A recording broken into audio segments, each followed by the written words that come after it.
Don shoots for the moon again in Destiny 2, Shadowkeep. Destiny?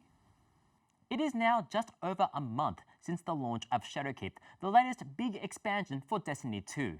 With it comes a brand new segment of story as well as a look into what Bungie has in store for the long term. Now, let's begin with that story. Nightmares have emerged from beneath the moon, and it is up to the Guardians of the mysterious Era's Morn to stop them before the darkness consumes all of humanity. Yes, Destiny has returned to a familiar Destiny 1 location and a familiar, dour, self-serious tone. And I like it that way. Destiny lore is entirely earnest, bordering on the ridiculous, and Shadowkeep's straight-faced presentation is the only thing that stops it from collapsing into a pile of wizard moons. It is a shame then that the base campaign ends so abruptly after its 6 to 8 hour run. It feels like the end of a first act rather than a full conclusion. And this is emblematic of Bungie's vision for Destiny as a capital G, capital S, game as a service. We'll have to keep coming back to this over the coming season and year to see the full story as it's drip-fed to us through new activities. And so far, we've seen a new raid and a new dungeon. In a way, it's the next logical step for episodic storytelling. It's still too early to say whether this approach to narrative will pay off, but if you're coming into Shadowkeep with fresh eyes, don't expect a complete and satisfying story. Yet. The other thing that will keep you coming back to Shadowkeep is the seasonal content. The major new activity for the current season is the Vex Offensive, a 6-player PvE arena activity featuring the game's cybernetic war machines. Unfortunately, this marquee mode is lacking in variety.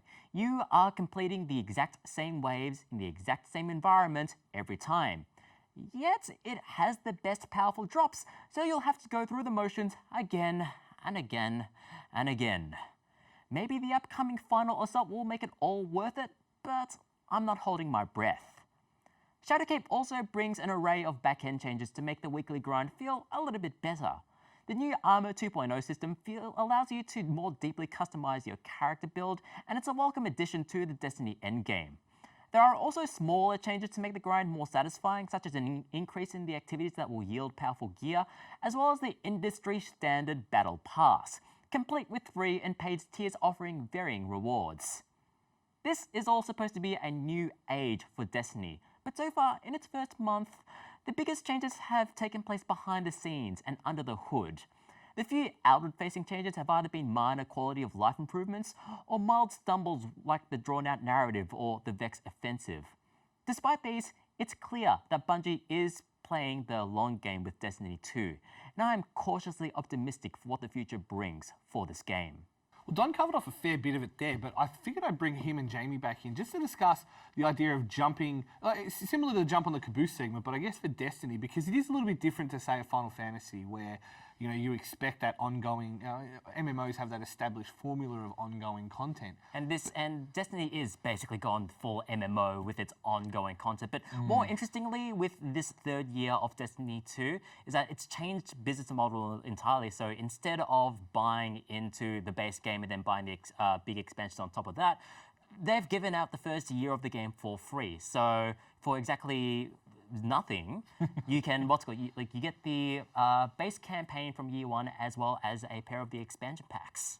And so I guess they really are just going to that games as a service. And like we've mentioned a fair bit recently as well, it seems that is the way everyone's trying to do it, for better or worse. Indeed. You know what I mean? If anything, Destiny was the originator of that, since they were doing this all the way back in 2014. Yeah, Borderlands was the first kind of looter shooter to do that in any meaningful way. But yeah, you're right. Destiny was the first one to do that, and to do ongoing grind, and to do ongoing games as a service kind of thing. And I mean, you played Destiny 1 a fair bit as well. We did. We did the review back in the day. Yeah, so, I mean, how do you think it stacks up compared to, say, a Destiny 1? Like, is it even worth playing Destiny 1 at this point? No, God, no. I mean, like, as a throwback, sure. As in, like, and you'd still have a community that still plays Destiny 1 to this day, but especially with the barrier to entry being relatively low for Destiny 2, then it's where the people are. I mean, like, I think that's kind of the big thing, the fact that it is, like, you get a sizable, like, Don was saying you get like the vanilla campaign plus the first two expansions. Like, that's not a small bit of content. That's a sizable, like, what, 10, 15 hours, maybe 20 at that Plus, point. plus, not to mention everything else around so the there's- grind to get you up to the light cap. There is stuff for you to do, and the nice thing is like you can just dive into that whenever you want. So once you kind of